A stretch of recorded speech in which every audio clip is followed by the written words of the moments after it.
The days are numbered for ANC Secretary-General Ace Magashule as his 30-day step-aside deadline has now expired.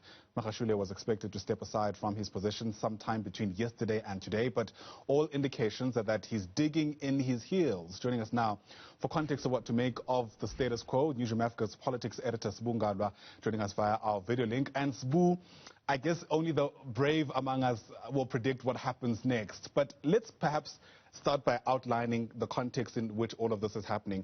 Two major developments are happening in the northwest and the other in the ANC nationally speaking. Supra Mahumapelo also appearing to be digging in his heels. What does this all mean for the dynamics, especially in the leadership of the party?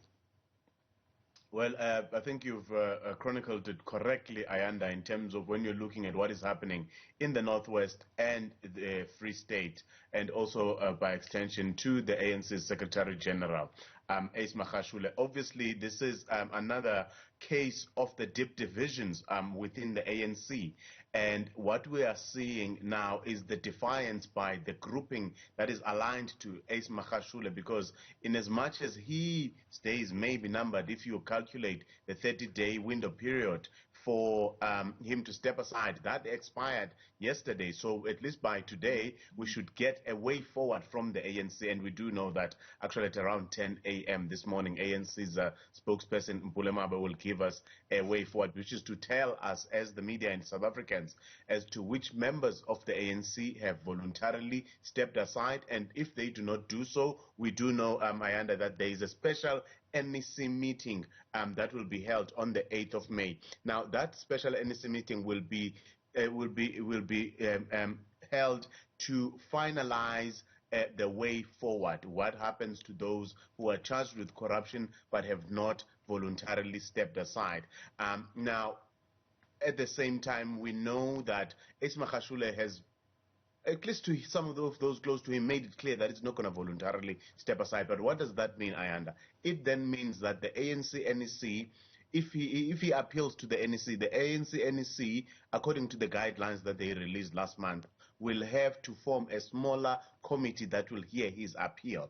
And once that is done, if that committee confirms the earlier decision that he should step aside, then they will suspend him according to Rule 25 of the ANC. And I don't think that Ace Magashule is going to give in easily, and I don't think we should also write him off even if he does step aside, Ayanda. Talking about the Northwest, the same attitude we're seeing from a Supra Mahumapelo is the same attitude we're seeing among those who are seen to be close to Ace Magashule, because Supra Mahumapelo, even though he was suspended by the Provincial Disciplinary Committee, he appealed to the very same Ace Magashule, who is the Secretary-General, who told him that he must stay put in his position while his matter is being considered by the National Disciplinary Committee. Obviously, even that one, it remains to be seen whether the National Disciplinary Committee confirms that earlier decision by the province. Yeah, and I wonder, Sbu, whether the admission from President Ramaphosa yesterday at the State Capture Commission of Inquiry will have any bearing on how this plays out. Part of what the President said yesterday is that the ANC needs space and time to allow a culture of a political culture, to paraphrase it, that will see to the step-aside resolution being allowed to mature within the organization. To you, does that sound like him buying time to try to figure out how on earth they're going to go about resolving whatever crisis they face in the next couple of days?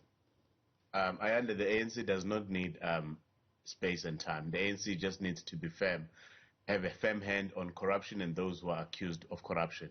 In fact, that is an age-old ANC excuse or cop-out, if I may call it, which is exactly why the Deputy Chief Justice Raymond Zondo asked this question of the President, where he said, why does the ANC wait for court processes before it can hold its members before a DC? And then the President gave a response that it's according to the rules of natural justice, where someone is proven is innocent until proven guilty, which was dispelled by the very Deputy Chief Justice, because he's a labor law expert.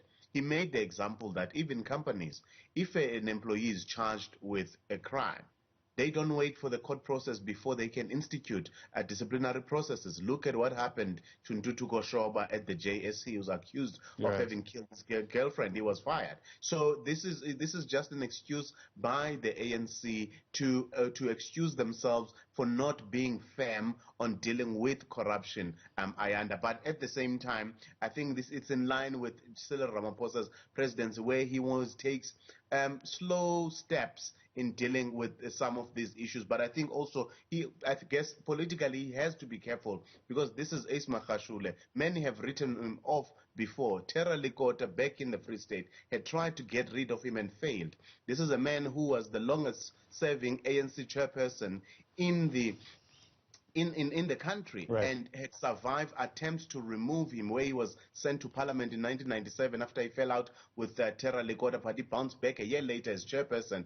And all attempts so far to write him off have failed. And remember, in our memories, there's still the case of Jacob Zuma, who in 2005 was fired as deputy president and stepped aside as deputy president of the ANC. A few months later was reinstated by the NGC of the ANC, and 2 years later was president of the ANC. So I guess the memories of that are still very fresh in the mind of ANC leaders. So it's still important that they tread carefully, because this is not just any other member, but the Secretary-General of the ANC. Right. Sbu Ngalwa, thanks very much indeed. Plenty to think about as we count down to the moment where finally we hope the ANC will be able to deal with this issue. Sbu Ngalwa is Newzroom Africa's politics editor.